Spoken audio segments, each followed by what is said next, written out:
Lisboa, 30 de abril de 1974. Álvaro Cunhal desembarca no aeroporto da Portela após mais de uma década de exílio.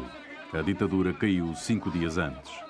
É acolhido por uma delegação dos militares revolucionários, além de um grupo de militantes do Partido Comunista acabados de sair da clandestinidade. Pela primeira vez aos 60 anos, o líder do PCP fala livremente em público. Da Rádio Televisão Portuguesa, ao seu regresso ao solo pátrio, de onde saiu desde 1960. O que é que sente neste momento? Regressa a Portugal. Confiança. Confiança em que o nosso povo, em aliança com os militares de 25 de Abril, conduzirão o nosso país pelo caminho da liberdade, da democracia e da paz. Cunhal emerge das sombras como o mais mítico dos resistentes contra a ditadura. Termina em triunfo a primeira etapa do programa, que muito antes ele definiu para os comunistas.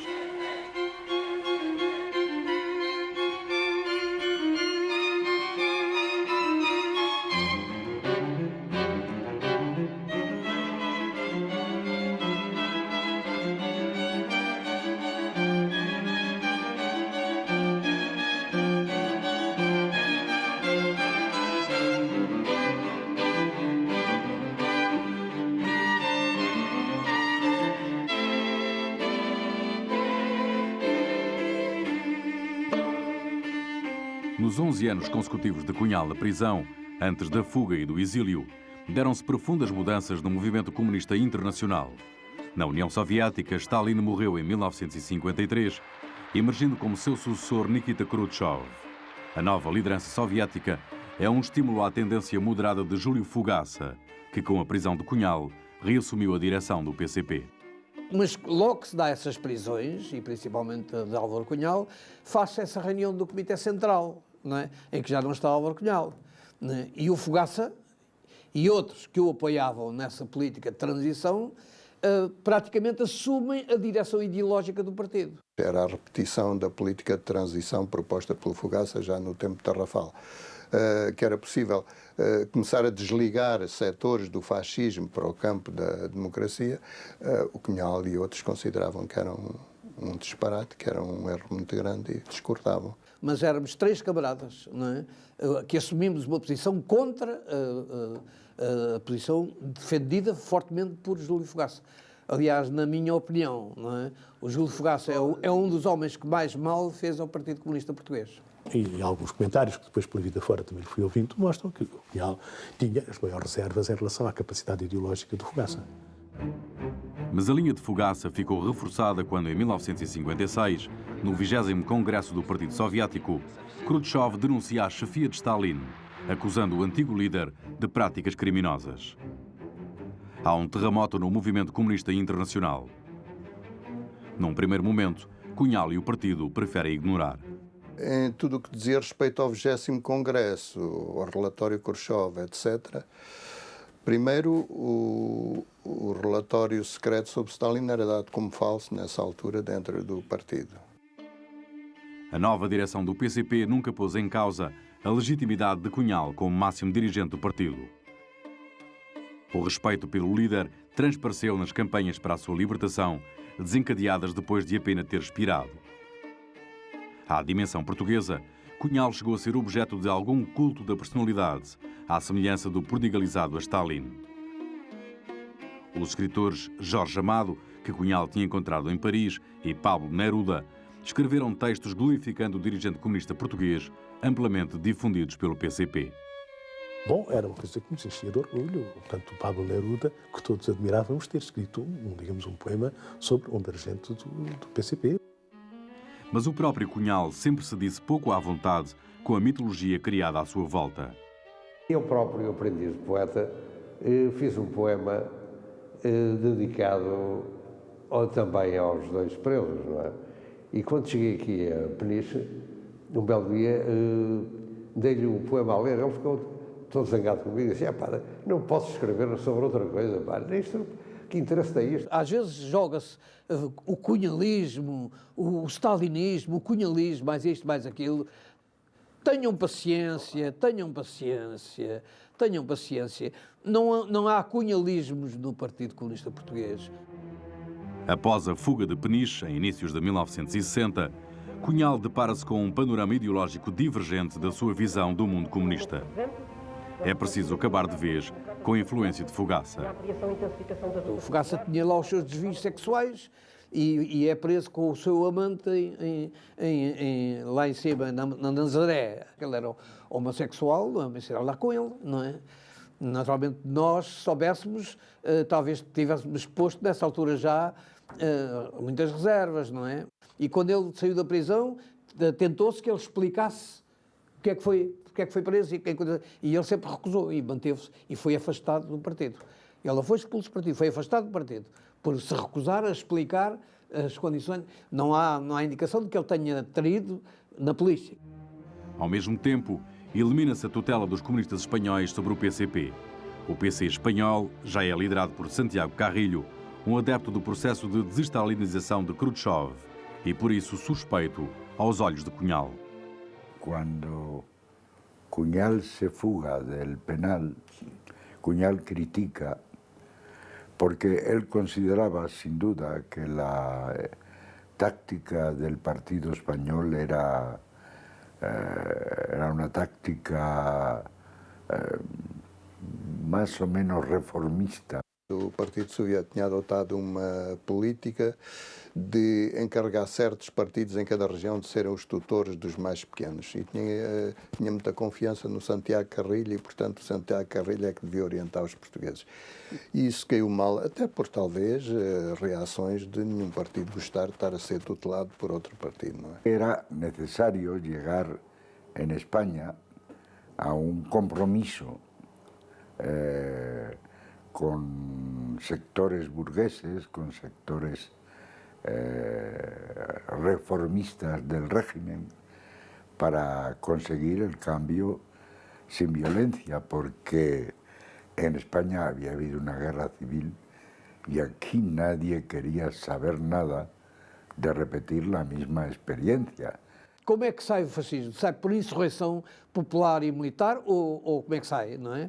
E, portanto, a nossa posição era a solução violenta. En una de las reuniones bilaterales, la consulta principal que se nos hacía es qué ayuda podríamos dar en el caso de que estallase una insurrección en Portugal.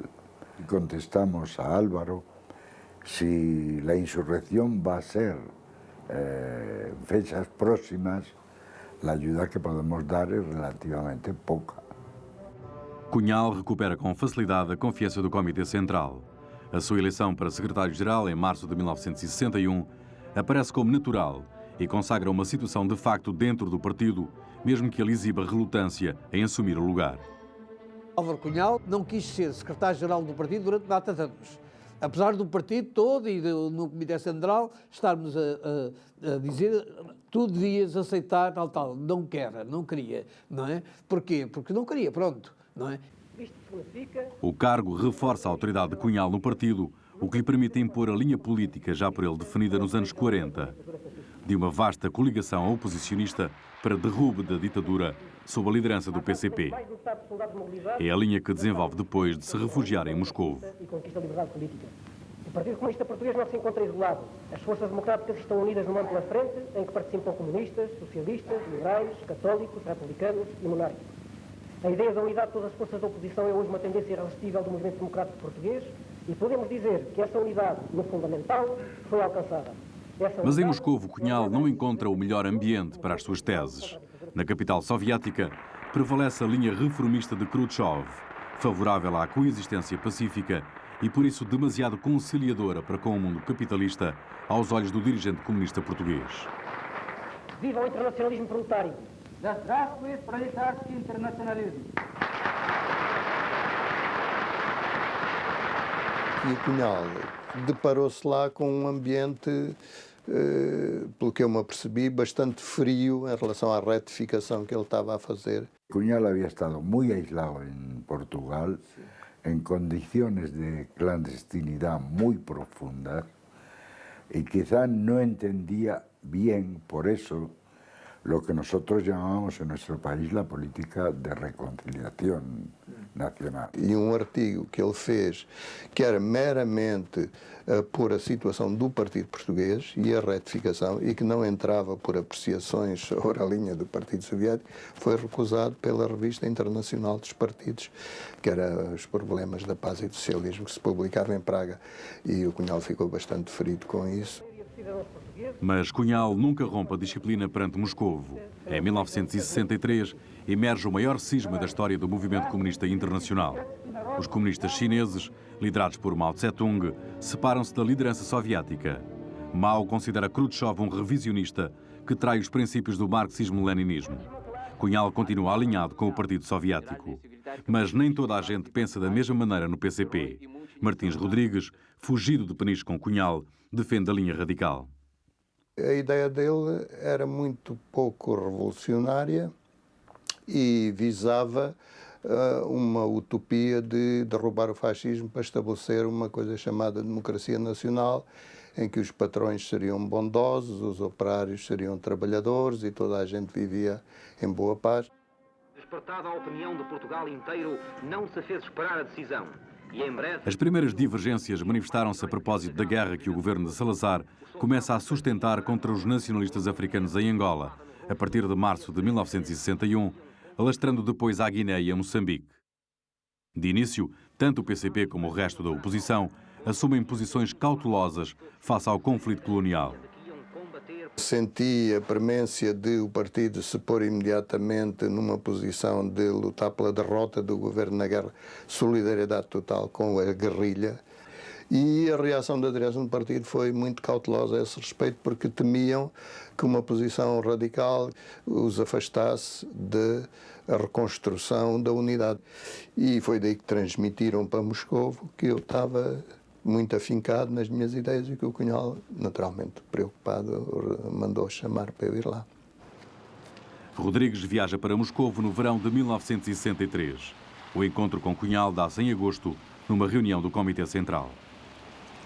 E acabámos eu a dizer que ele era oportunista, ele a ficar aborrecido comigo, e decidiram que eu ficava como membro do Comitê Central, mas já não da Comissão Executiva, e que não voltava para Portugal porque estava tão afincado naquelas ideias, podia começar a fazer trabalhos fracionistas, o que seria muito chato, e que, portanto, seria destacado para Paris para fazer trabalho na imigração. Rodrigues rompe com o PCP e funda o Comitê Marxista-Leninista Português Frente de Ação Popular, de obediência maoísta, o primeiro de muitos grupos de extrema-esquerda que escapam à direção comunista e vão afetar a sua influência no interior. Mas a aposta política de Cunhal vai revelar-se compensadora. Um golpe interno afasta Khrushchev da liderança soviética em outubro de 1964. O seu sucessor, Leonid Brezhnev, trava o movimento reformista e reforça a autoridade do partido. Cunhal fica mais à vontade no novo ambiente moscovita. Brezhnev procura disciplinar o movimento comunista internacional com a adesão do secretário-geral do PCP. A proximidade à direção soviética passa a ser a imagem de marca de Cunhal. Nosotros empezamos bastante pronto a tener problemas con la dirección soviética y Cunhal era un hombre que tenía más respeto y coincidía más que nosotros con la posición del PQS en los debates que hubo en el movimiento comunista internacional. Os esforços políticos de Cunhal concentram-se na direção da frente de combate ao salazarismo. Presta particular atenção aos exilados políticos em Argel, agrupados na chamada Frente Patriótica de Libertação Nacional. Na sua presidência, passa a estar o general Humberto Delgado. O Delgado não era um antifascista, como a maior parte ou a totalidade que havia dos exilados da Argélia. E começou a ter atitudes que eram de presidente, mas presidente reacionário.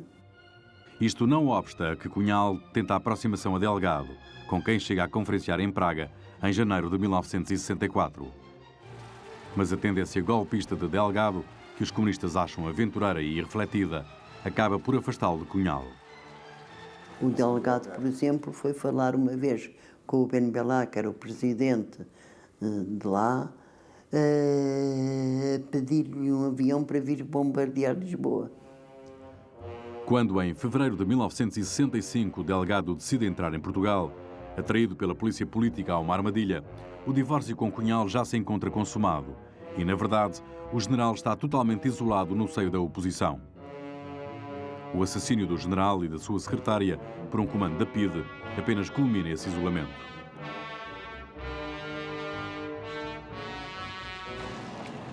Em Moscovo, o líder comunista português vive num bloco de apartamentos para altos funcionários comunistas, construídos e cedidos pelas autoridades locais. O exílio soviético de Cunhal e outros dirigentes comunistas obriga a realizar o 6º Congresso do PCP em território da URSS.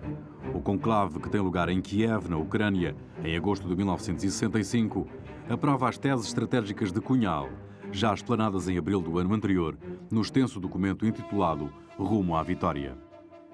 O PCP teria condições para atrair para o seu lado e mobilizar uma parte das Forças Armadas que, essas, enfim, em conjugação com o povo sublevado, deitariam a ditadura abaixo. A excessiva distância de Portugal dificulta as ligações e o acompanhamento da situação interna. Por isso, Cunhal instala-se em Paris nos primeiros meses de 1967, embora continue em deslocações frequentes pelos países da órbita soviética, participando em congressos e outras reuniões magnas. Na capital francesa, o secretário-geral do PCP tem mais facilidade em receber os quadros comunistas idos de Portugal, como Carlos Brito. Também me preveniu. Pronto, uns choques bons, aquilo não é bem que a gente muitas vezes idealiza e tal. Em 1968, o dirigente comunista checo Alexander Dubček anuncia a chamada Primavera de Praga, um processo de abertura com a introdução de algumas liberdades e a admissão de outras forças políticas. A Primavera de Praga causa ondas de choque por todo o mundo comunista. Brezhnev encontra-se com Dubček em Bratislava e correm rumores de que as tropas soviéticas poderão invadir a Checoslováquia para por ter má experiência. Em Paris, Cunhal parece tolerar as reformas checas, mas a emissora radiofónica do PCP, instalada na Roménia, toma posições ortodoxas. A Rádio Portugal Livre, a rádio do partido, começou a fazer uma campanha completamente desenfreada contra a situação na Checoslováquia. E eu alertei o Cunhal para aquilo que estava a acontecer na rádio. Era, de facto, uma situação de preparação psicológica de uma intervenção. O Cunhal, e face a isso, e a meu pedido, escreveu uma carta para a rádio a tentar acalmá-los. Mas poucos dias após o encontro de Bratislava, em agosto de 1968, tropas soviéticas e de países aliados invadem a Checoslováquia e põem um fim violento à Primavera de Praga. Cunhal recua. Que no dia em que se deu a intervenção, eu tinha um encontro no Metropolitano Nation com o Cunhal e ele não me apareceu ao encontro. E quando cheguei à minha casa, o Álvaro Cunhal estava lá à minha espera. Tinha tido um encontro de emergência com o embaixador soviético, que lhe explicou as razões por que tinham intervido na Checoslováquia. E lembro-me de lhe ter perguntado se as razões eram razões poderosas. E ele disse, sim, estou perfeitamente convencido que eles, os camaradas soviéticos e os outros países tiveram necessidade de intervir. A linha do partido foi um bocadinho diferente de todos os partidos comunistas. O PCP não apoiou incondicionalmente, portanto, a intervenção soviética, não é? Eu disse que não compreendia que se mudasse de posição sem apresentar razões e factos que pudessem sustentar uma tal alteração. E ele, à altura, disse-me, mas tu conheces outra alternativa? Achas que o partido está em condições de sobreviver se perder o apoio dos nossos camaradas soviéticos? As reservas que o Cunhal põe desde o início, em muitos aspectos são mantidas sempre. E tanto assim que há publicações soviéticas que enunciam os partidos que se solidarizaram, portanto, com a intervenção, e o PCP não é citado. E ele, com nuance, começou a manifestar apoio à intervenção. Um mês depois estava a justificar a intervenção. Um mês depois estava a admitir que a independência tinha limites dos partidos comunistas desses países. O drama dele era ter consciência, por um lado, desses problemas e, por outro lado, ser incapaz de encontrar um outro rumo da autonomia para o Partido Comunista. Cunhal fica marcado pela aproximação à liderança de Brezhnev. É um dos dirigentes comunistas estrangeiros mais respeitados e apreciados em Moscovo, onde sobe à tribuna de honra em todos os momentos solenes, seja na celebração dos 100 anos de Lenin, em 1970, seja no 24º Congresso do Partido Comunista da União Soviética, em 1971. A agudização da questão colonial leva o PCP a desencadear ações violentas, mas a opção não é fácil. O Álvaro Cunhal meteu travões quando alguns dirigentes começaram a fazer muita força para o lançamento de uma organização armada. No PCP havia muitas dúvidas e havia opiniões contrárias sobre a bondade da realização destas ações e da criação de uma outra frente de luta. A partir do momento em que não só a necessidade dessa solução se tornou mais clara, mas também apareceu uma estrutura com condições de direção política e militar que davam garantias de correção no trabalho e de não aventureirismo, ele calcionou a ideia. Quando se começa a preparar um grupo armado autónomo no interior do PCP, Cunhal ainda se encontra em Moscovo, mas a formação militar é dada num país aliado aos soviéticos. Foi em Cuba, concretamente. Eu segui daqui para Moscovo, fui dirigido para o hotel do partido.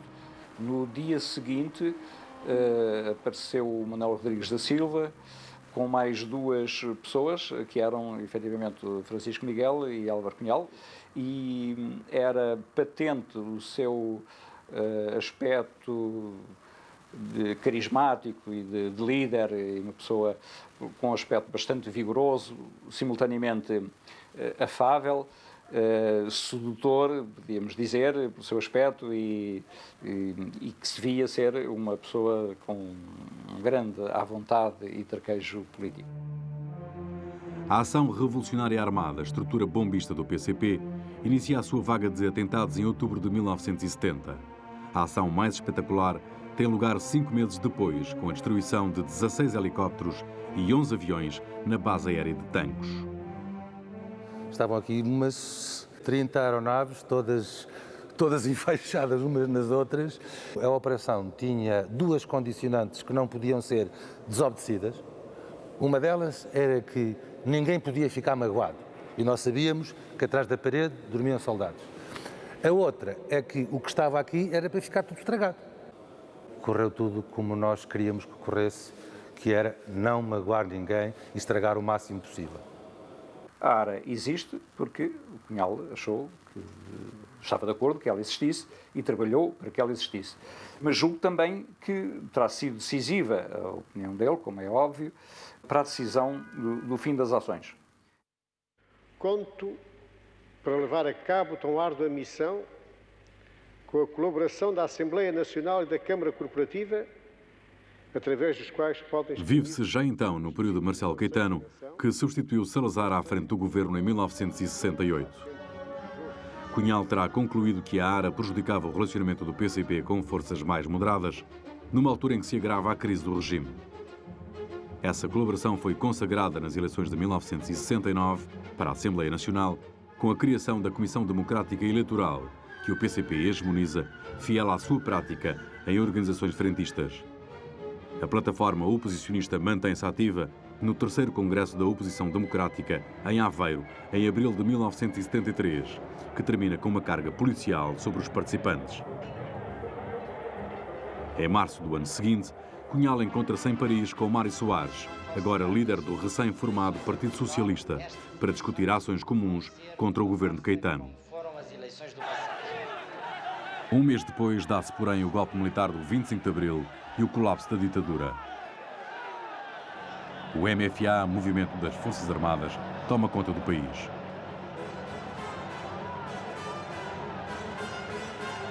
Os acontecimentos dão razão à tese de Cunhal sobre o envolvimento da tropa no derrubo do regime. O PCP abandona a obscuridade para acolher triunfalmente o seu líder no regresso a um país livre.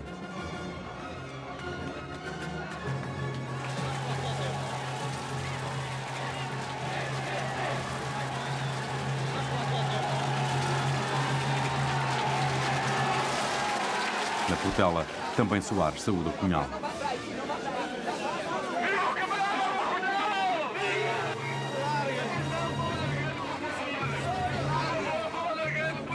Acabo de chegar e dentro em pouco terei contacto junto com os meus camaradas com o Movimento das Forças Armadas e Junta de Salvação Nacional.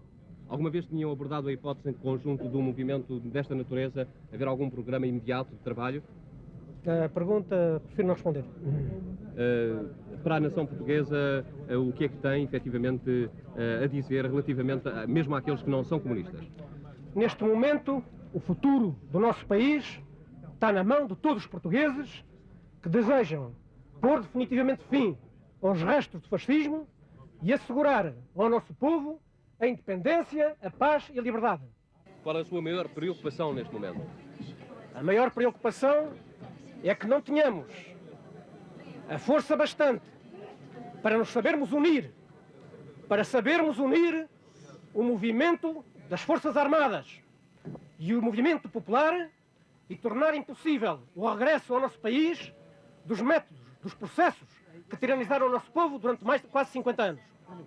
Logo que chegou mesmo a Lisboa, falou na necessidade, digamos, da unidade entre as Forças Armadas e o povo. Cunhal é um dos criadores desta concepção, da Aliança Povo-MFA, e é um dos seus mais firmes defensores. O Partido Comunista esteve sempre próximo da ala progressista do MFA, porque nós tínhamos ideias semelhantes no que respeita ao futuro do nosso país, etc. Mas nós não éramos uma coisa, uma facção do Partido Comunista dentro do movimento das Forças Armadas. A ideia não é nada o PCP saltar o poder, mas, naturalmente, é o PCP ganhar posições dentro do movimento militar e, através dos militares do MFA, também ganhar posições no próprio poder. Mas isso era o que todos faziam. Em Lisboa, a primeira diligência do líder comunista é ir ao Palácio da Cova da Moura, onde estão os militares golpistas, para cumprimentar o general António Spínola, presidente da Junta de Salvação Nacional e próximo presidente da República. A fama precede Cunhal. E há um camarada meu que é entusiasmadíssimo, ele rompe na Cova da Moura, para a sala onde eu estava, para me gritar, exultante, vocês sabem quem é que está a chegar a Santo Apolónio, o Álvaro Cunhal? Mas quem é esse gajo? Quem é? É para não saber quem é o Álvaro Cunhal, pá. Não, nunca ouvi falar, pá. É o secretário-geral do Partido Comunista. E logo nas celebrações do 1º de maio, o líder comunista homenageado por Soares recebe consagração nacional. Permitam-me que me volte para Álvaro Cunhal e o saúde como um grande resistente.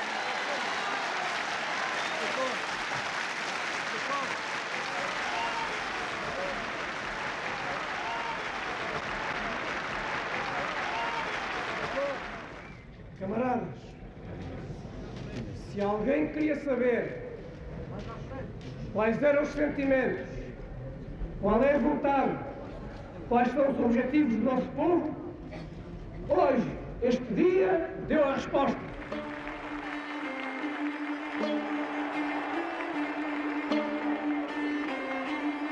Para construir a aliança aos militares revolucionários, Cunhal cultiva contactos com os oficiais mais destacados do novo poder. Ernesto Melo Antunes, ideólogo do movimento militar, Otelo Saraiva de Carvalho, Spínola ou o general Francisco da Costa Gomes, o número 2 da Junta. Ainda é muito cedo para fazer a história. Mas tínhamos um acompanhamento muito próximo. Portanto, posso dizer que o Melo Antunes foi uma pessoa sempre muito próxima de nós. Eu sei que ele me visitou umas 3 ou 4 vezes, no máximo, no Copcom. Foi para fazer uma análise política da situação e para, de alguma forma, tentar influenciar-me no sentido que ele considerava politicamente correto, pelo menos segundo os desígnios do Partido Comunista Português. Conquistar as Forças Armadas, ou uma parte das Forças Armadas, ou conquistar a cabeça dos militares, e neste caso concreto, dos seus principais ativistas, neste caso dos elementos, os capitães do movimento das Forças Armadas, era um elemento decisivo para o percurso da Revolução. O PCP passa a ser um dos partidos que sustentam o regime revolucionário, com o PS de Soares e o PPD de Francisco Sá Carneiro. Cunhal entra no Executivo como ministro sem pasta, no primeiro governo provisório, tendo como primeiro-ministro Adelino da Palma Carlos, seu antigo professor em Direito. No segundo governo provisório, semanas depois, sob a responsabilidade de Vasco Gonçalves.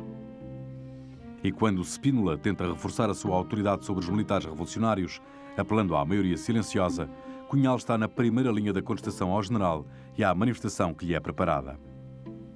Todos os ministros estavam contra a manifestação da maioria silenciosa e o Dr. Valdo Cunhal tomou uma posição mais frontal e mais forte, mais firme, dizendo que, da minha parte, eu vou fazer tudo para que essa manifestação não se realize.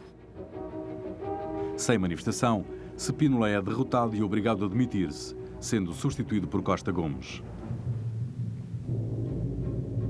Para Cunhal é uma grande vitória política que consolida o seu peso no terceiro governo provisório, também dirigido por Vasco Gonçalves.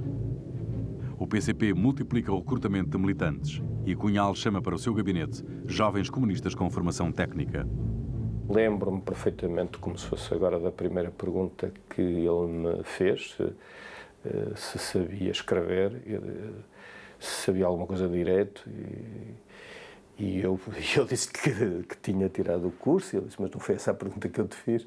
Portanto, pareceu-me uma pessoa, no primeiro contacto, a primeira vez, tremendamente cativante, tremendamente surpreendente, para quem está habituado a um tipo de dirigente mais, digamos, mais austero.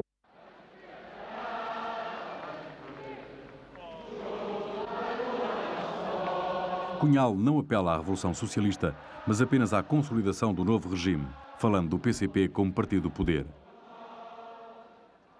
Em nome da estabilidade, condena até as greves espontâneas ou acicatadas pela extrema-esquerda, que abalam estruturas económicas um pouco por todo o lado. O partido insiste em que, na situação atual, a multiplicação de greves não serviria dos interesses dos trabalhadores e que, por isso, salvo casos muito especiais, só depois de esgotadas outras formas de luta, só em último caso, se deve recorrer à greve. O unido jamais será vencido. O grande objetivo era consolidar o fim da ditadura e a instauração da democracia. Naturalmente que havia sempre a perspectiva mais distante ou mais próxima, o objetivo do socialismo. Num esforço para suavizar a sua imagem, o PCP realiza um congresso extraordinário logo em outubro de 1974, onde a principal decisão consiste em retirar do programa político a expressão ditadura do proletariado. Cunhal tranquiliza, porém, os militantes. Não se deve atribuir ao facto qualquer significado ideológico.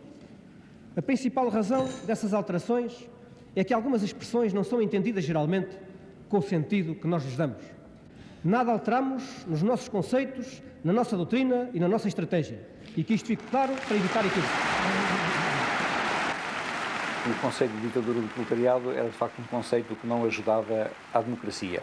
Mas a fidelidade aos princípios e à doutrina, não só Álvaro Cunhal, como a direção do PCP, se mantinha firme na convicção de que a ditadura do proletariado era um instrumento, era um objetivo necessário para a passagem, digamos, daquilo que era considerado a democracia burguesa para o socialismo. O plano de intervenção que nos propomos é um plano relativamente contido, não é? Consolidação da democracia, portanto, aliança com os militares, portanto, nós não defendemos, por exemplo, na altura, a nacionalização de toda a banca. Mas nos primeiros meses de 1975, a situação depressa se radicaliza. O PCP influencia os chamados militares gonçalvistas, que tentam alargar e consolidar posições no aparelho de Estado.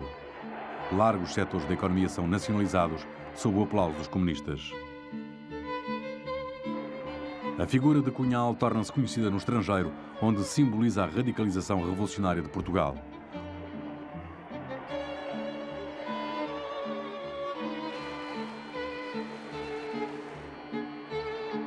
O que preocupa as chancelarias ocidentais é a sua ligação à liderança soviética. O secretário-geral do PCP visita com regularidade Moscovo e as capitais de outros países da órbita soviética.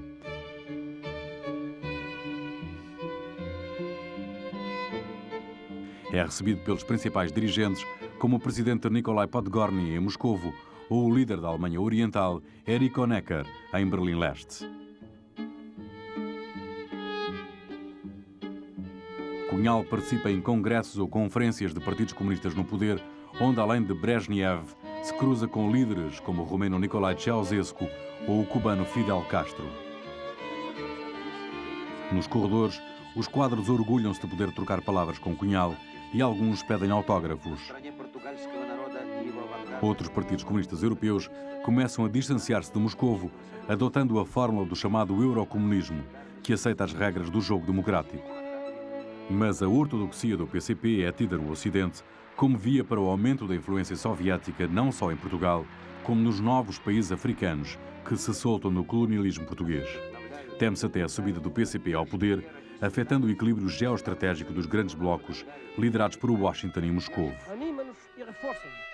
Acatando o jogo democrático, Cunhal aceita as eleições de 25 de abril de 1975 para a Assembleia Constituinte, mesmo havendo dentro do partido quem queira outra coisa.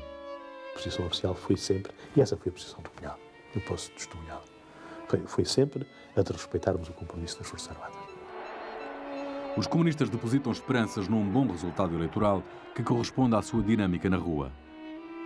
São, porém, apenas o terceiro partido com 12,5% dos votos, muito longe dos quase 38% da força vencedora, os socialistas de Soares.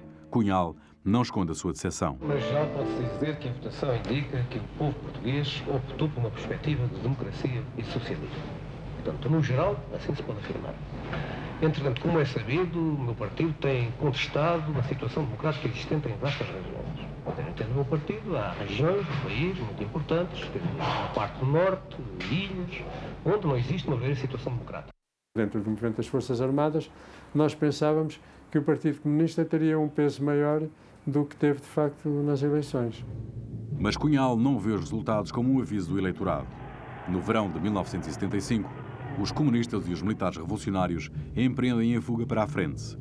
Hoje, pois, este problema, sem dúvidas nenhuma, só há duas alternativas. Ou se está com a revolução, ou se está com a reação. Não há terceiras vias, nem há neutros aqui. O país polariza-se e fala-se na iminência da guerra civil. Organiza-se uma reação violenta à presença dos comunistas, sobretudo a norte do Tejo. São assaltadas, vandalizadas e incendiadas sedes do PCP. Militantes seus são agredidos e até mortos. O próprio Cunhal é ameaçado num comício em Alcobaça. Eu estava em Lisboa e fui um dos muitos milhares de pessoas que, ao receberem a notícia de que havia um comício do PCP em Alcobaça, que estava lá o Álvaro Cunhal e que o comício estava sitiado, estava cercado por um cordão de reacionários que estavam com disposição para tudo, que fizemos um cerco aos cercantes, aos sitiadores. Também havia muito quem quisesse logo fazer ali um cerco mais ativo. Isso teria feito correr sangue, podia ter sido o rastilho de uma situação trágica para o país. Felizmente que a direção do partido conseguiu dominar a situação. As forças moderadas ganham ascendente a partir de setembro, com o afastamento de Vasco Gonçalves. Apesar do recuo da sua área política, Cunhal mantém-se no novo elenco governativo. No princípio de novembro, num frente a frente televisivo, Cunhal e Soares mostram a impossibilidade definitiva da reconciliação da esquerda, uma fratura que atravessa todo o período revolucionário. Há regiões onde há bandos fascistas, poder local fascista, milícias fascistas de caceteiros, não é? Que perseguem os democratas, que ousam ler tal ou tal jornal da esquerda. Tem o hábito, que a meu ver é um mau hábito, de classificar as pessoas em progressistas e em reacionárias. Eu não acredito que sejam socialistas nas primeiras filas de uma manifestação a dizerem, pois, Cunhal para a fogueira, por exemplo, Cunhal para a Sibéria. Isto não devem ser socialistas, isto devem ser elpistas, de certeza. Porquê é que o Partido Comunista suscitou, pela sua ação própria, pela sua ação durante estes meses, essa vaga de fundo do povo português contra a política do Partido Comunista? É que nós queremos liberdades e queremos socialismo. Mas o Partido Socialista quer liberdades, mas socialismo é que não quer. E podemos dizer que de socialismo nem quer o cheiro. Poucos dias depois, o PCP organiza mais uma prova de força. Os trabalhadores grevistas da construção civil cercam a Assembleia Constituinte e sequestram os deputados por uma noite. À saída, aplausos para os parlamentares comunistas, insultos para quem está à sua direita.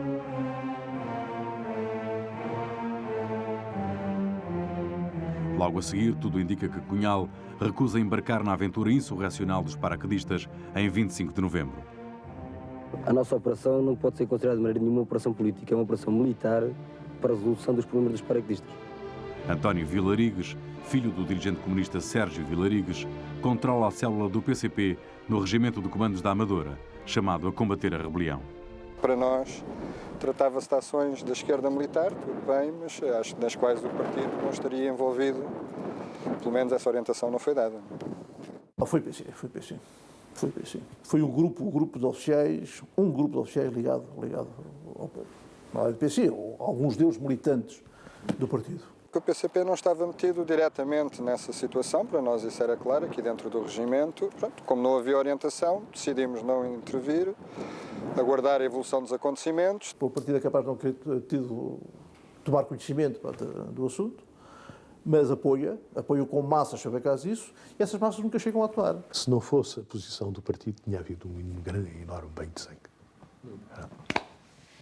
Portanto, Melo nos explicou ao Álvaro Cunhal o que é que se ia passar, e deve ter dado contrapartidas ao Álvaro Cunhal. Se vocês tiverem vizinhos a não se meterem nisto, garantimos que o Partido Comunista não é cilindrado naquilo que nós fizemos. O que não quer dizer que no partido não houvesse quem lhe saltasse o pé para a aventura. E é isso que eu considero que aí a posição do Cunhal foi muito importante. Você realizou as missões com o mínimo de perdas. Obrigado, Muito obrigado. Os militares moderados ganham a batalha e, pela voz de Melo Antunes na televisão, o PCP mantém-se legal, apesar das pressões em contrário. A participação do Partido Comunista Português na construção do socialismo é indispensável. Mas o 25 de novembro, com a normalização democrática que introduz no país, assinala o fim das aspirações de Cunhal à conquista do aparelho de Estado. Juro, por minha honra, desempenhar fielmente as funções em que fico investido e defender e fazer cumprir a Constituição da República Portuguesa. O líder comunista sabe que doravante o PCP se vai limitar ao jogo eleitoral. Pode ambicionar no máximo ser parceiro menor numa aliança com o PS. Só que Soares não lhe dá ouvidos e o PCP acaba por fazer do líder socialista o seu grande adversário. Cunhal anuncia mesmo que os comunistas nunca votarão em Soares na sua candidatura a Presidente da República em 1986. O erro maior que nós cometemos é, digamos, anunciar que jamais votará no Mário Soares. Apesar de, na altura, se terem mandado algumas objeções na Comissão Política, no sentido de dizer, isto em política, dizer desta água não beberei é uma coisa que se deve ter cuidado e tal. Mas o Cunhal dizia, mas este é todas as afirmações que eu faço nos comícios, é aquela que é mais calorosamente aplaudida, é aquela que as massas querem, etc. E era realmente. É por isso a custo que Cunhal, à falta de alternativa, é obrigado a apelar ao eleitorado comunista que vota em Soares contra o candidato da direita, Diogo Freitas do Amaral, na segunda volta das presidenciais. Uma viragem feita em congresso extraordinário, num discurso que entra para a história. O que os comunistas têm agora a fazer é convencer os trabalhadores, convencer os eleitores. Se for caso disso, que não leiam o nome de Soares, que não olhem para o seu retrato, mas que marquem a cruz no quadrado que está à frente desse nome e desse retrato, ou seja, o que está em segundo lugar, por baixo do retrato e do nome da Freitas do Amaral. Mas um abalo ainda mais profundo na liderança de Cunhal surge com as transformações operadas na União Soviética. Morre primeiro o seu grande aliado Brezhnev em 1982. Cunhal participa em Moscou no funeral, tal como no do sucessor Yuri Andropov, 2 anos depois. Por fim, sobe ao poder Mikhail Gorbachev em 1985. Gorbachev não é um desconhecido para Cunhal e os comunistas portugueses. 2 anos antes, chefiou a delegação do Partido Soviético ao 10º Congresso do PCP no Porto. Pode, pois, não ter sido surpresa para Cunhal o anúncio em Moscou por Gorbachev do processo de abertura política, a que chama Perestroika. A Perestroika vai abalar as certezas imutáveis que os comunistas portugueses cultivaram e defenderam durante décadas. A Perestroika criou uma situação de abertura. e muitos de nós empreendemos o debate de muitos problemas internos do PCP. Predominantemente queríamos que fosse possível, e de acordo com os estatutos do PCP, discutir nos nossos organismos e também no Comitê Central, quem era o Comitê Central, discutir abertamente toda a nova situação que surgia.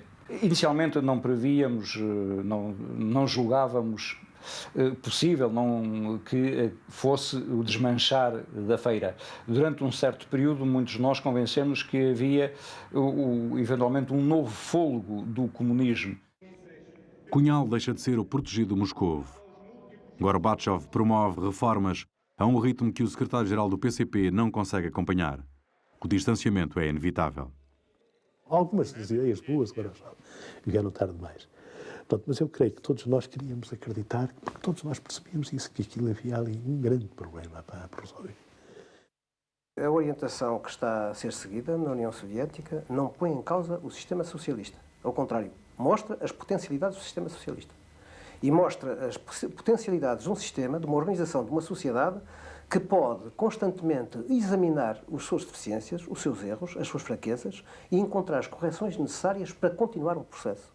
Discutimos sempre, eu e muitos dos outros militantes que depois acabaram por sair, nos nossos organismos, no Comitê Central, de acordo com as regras da Casa, com toda a lealdade, mas com o levantamento de dificuldades e, em seguida, de acusações, que tornaram absolutamente impossível a discussão. Em 1989, dá-se um golpe profundo no que resta do movimento comunista internacional, com a queda do Muro de Berlim.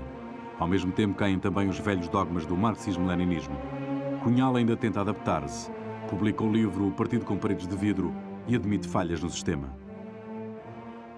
Havia muita coisa que estava mal. Havia muita coisa que se reconhece que não correspondia ao ideal dos comunistas. Mas há uma coisa que não mudou, enfim, que é o objetivo da construção de uma sociedade nova.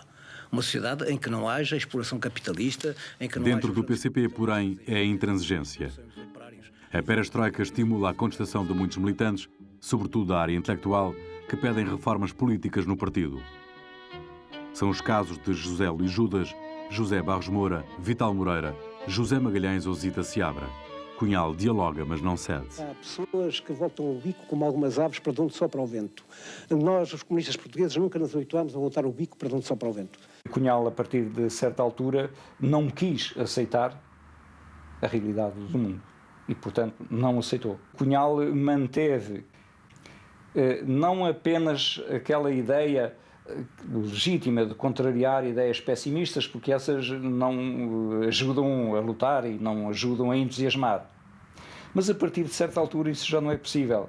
E Cunhal contrariava esses relatos e essas avaliações porque já não queria ouvir o verdadeiro estado da situação. A dissidência transforma-se em prática ritual do partido, culminando em expulsão ou resignação.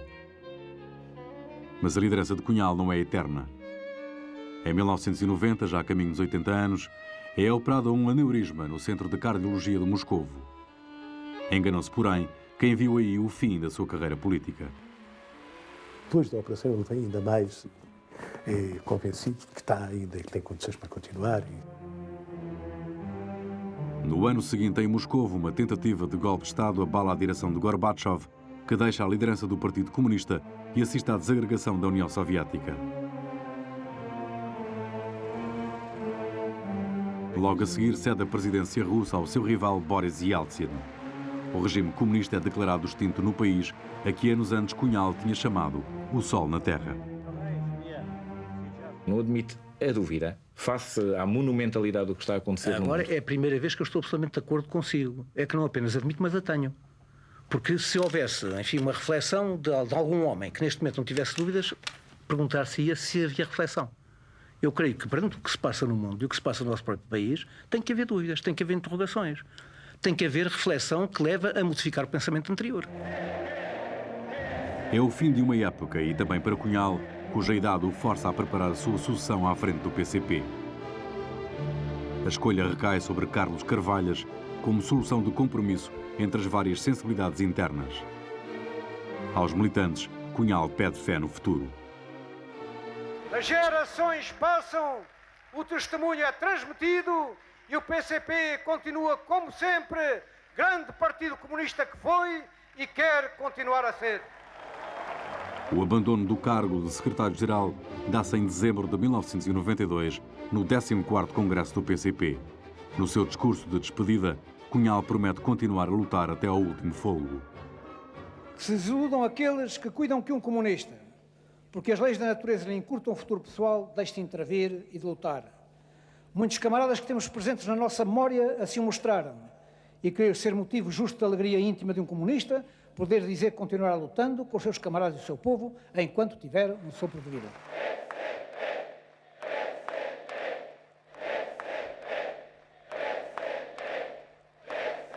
Ele ainda durante um período ele pensa que ainda estaria em melhores condições do que o sucessor. Cunhal é então um avô com netos dados por uma filha que teve aos 48 anos. Mas a reforma da liderança do PCP não o reforma da política e o peso da sua influência no partido continua a fazer-se sentir. Ele sempre sonhou com travar esta última batalha. Ele, muitos anos antes, dizia, não penses, se um dia que vir que o partido está ameaçado, eu mesmo já ainda ter forças e energias bastante para levantar a bandeira dos princípios do partido. Ao mesmo tempo, Cunhal revela a sua faceta literária e artística que ao longo da vida foi cultivando quando pôde. Em especial, quebra de vez o mistério de Manuel Tiago, o autor de Até Amanhã, Camaradas, e de outros romances sobre o cotidiano dos militantes comunistas. Neste momento, não é, se confirma, digamos assim, aquilo que muitas vezes tem sido afirmado, ainda com dúvida, com interrogação, é que o autor do Até Amanhã, Camaradas é o Álvaro Cunhal. Escrito na prisão, Até Amanhã, Camaradas, relata com realismo a dureza da clandestinidade no Portugal dos anos 40. O clímax da narrativa é a cilada montada pela polícia a um funcionário do partido. Ao chegar a um apiadeiro ferroviário para um encontro conspirativo, o protagonista sente-se vigiado por agentes da polícia política. O militante insiste na reunião marcada. Ao descobrir que o seu contacto não está em casa, percebe a armadilha em que caiu, mas tem de cumprir o seu destino. É abatido pelo chefe da brigada sem poder disparar a sua pistola. Enquanto o PID lhe despeja um carregador, engole as páginas da agenda de contactos até as forças se esvaírem. Escreve o narrador. O papel que morde sempre e sempre tem agora um sabor a terra e a sangue. Aos companheiros de prisão em Peniche, Cunhal pediu comentários acerca do texto. Achava que a história era uma história gira, e é gira, mas gostava que as personagens estivessem mais íntimo, mais interior, digamos assim, não é? E ele concordou, não sei até se a versão atual corresponde à versão que eu li ainda aqui em Peniche. Para Cunhal, o valor da produção literária e artística passava necessariamente pelo seu conteúdo social. Mas mesmo no partido, nem toda a gente aceita essa ideia. Houve uma altura em que o Álvaro disse mal de romance policial. Eu disse, não, nem gente líder bons romances policiais. E eu falta até ler bons romances policiais. Quando descobrires um romance policial bom, ele diz, exemplos de romances policiais bons. Eu disse, 6 homens mortos, vários, antes quase 6 homens mortos. Eu disse, isso é muito bom que é cá na biblioteca. Vou requisitar ler os 6 homens mortos, sim senhor. Então lê. Chegou ao fim, ele disse, acabei e quer discutir. Não quer. Em nome da intervenção social, Cunhal sempre defendeu a militância intelectual em detrimento da diletância intelectual. Os seus artigos sobre a matéria causaram controvérsia, mas a polémica com os intelectuais sempre estimulou o líder comunista. E ainda me lembro do António Sérgio, que era um homem com certas ambições que nós não discordávamos fortemente, não é? Mas o Sérgio, a certa altura, na redação do Diabo, nós éramos jovens, e o Sérgio estava a perorar aos jovens, não é? E diz assim uma coisa para nós. Sim, vocês, o que é que pensam? Não se pode pensar numa revolução sem que o povo esteja todo educado. Porque, como calculais, não se pode chegar ao cálculo integral sem se resolver a raiz quadrada. E nessa altura o Álvaro diz, olha professor, se calhar temos que resolver primeiro o cálculo integral e depois vamos resolver a raiz quadrada. Lembro-me de um artigo que nunca me esqueci. Um certo tipo de intelectuais contra o ver um umbigo. Na revista republicana Seara Nova, Cunhal invocou um verso de José Régio para denunciar os intelectuais que adoram o próprio umbigo. O texto originou a resposta do visado e contra-resposta do Cunhal numa polémica que abalou a intelectualidade nacional. Mesmo na prisão, Cunhal manteve a defesa e difusão das mesmas ideias sob pseudónimo. Aparece na Vértice o ensaio, as 5 notas sob forma e conteúdo, assinado por um senhor, António Val, mas rapidamente se começou a dizer é o Cunhal. O artigo originou nova polémica com protestos do compositor Fernando Lopes Graça e do escritor Mário Dionísio, que se tinham temporariamente afastado do PCP. Por atração ou oposição, Cunhal exerceu considerável influência no meio intelectual português, lançando temas de debate que se mantiveram durante décadas.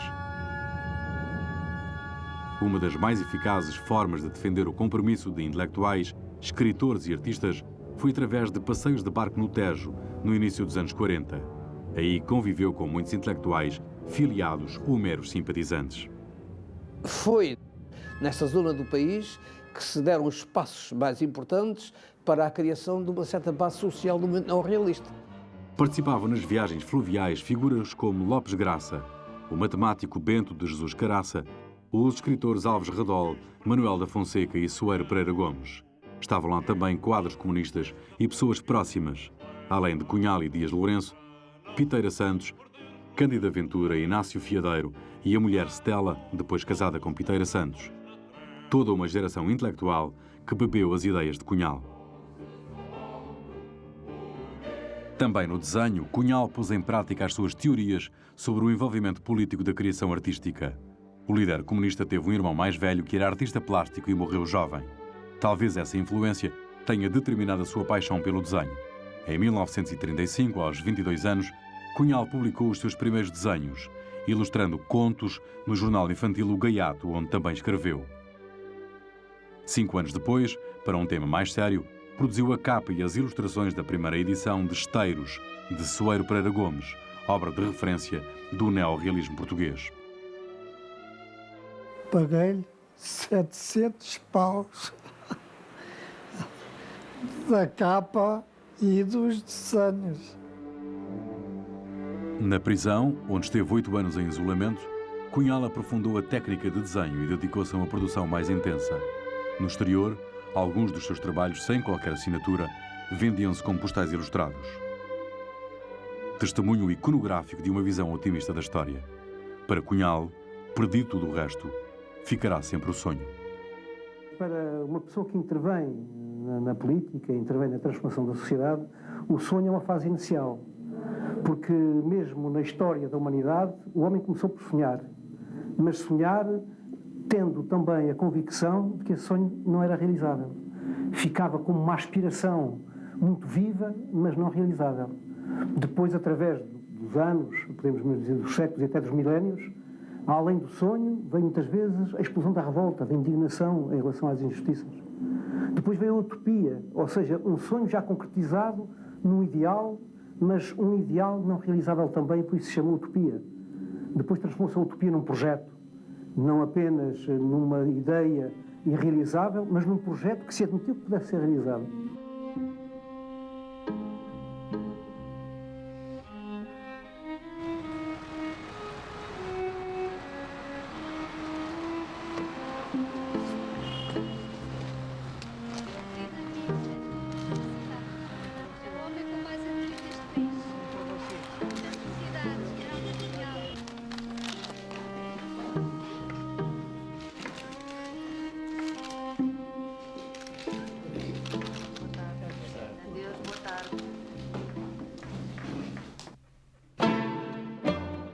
Onde quer que desapareçam partidos comunistas, os trabalhadores e os povos acabarão por criá-los de novo, com esse ou com outro nome.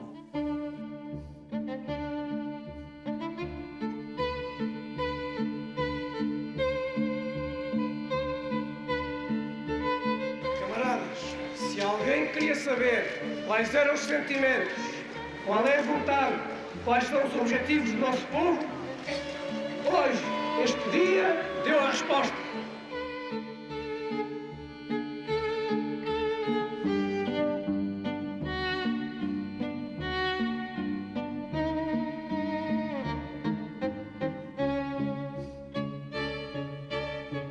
Depois veio a utopia, ou seja, um sonho já concretizado num ideal, mas um ideal não realizável também, por isso se chama utopia.